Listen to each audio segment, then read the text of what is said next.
Simple money multiplier part 2. Recall from our previous discussion, when a bank makes a loan, this increases the money supply, which increases the total money supply. We're going to look at some possible questions you might find on an exam.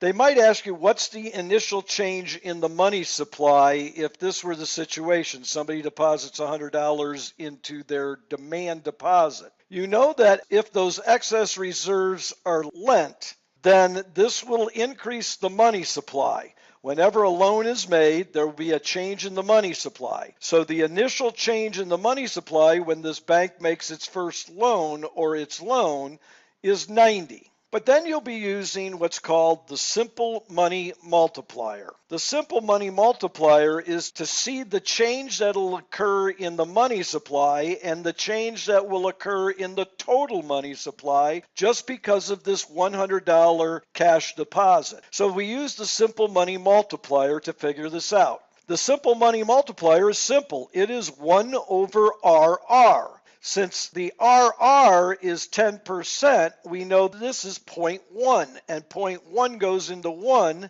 10 times. So the multiplier is 10. Another question you'll find on an exam is, what is the total change in the money supply? So we're looking at this column. What is this total change?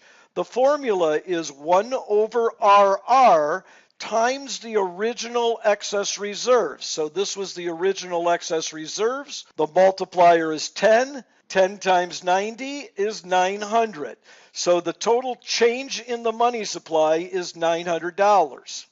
You might also be asked, what is the total money supply with this $100 deposit?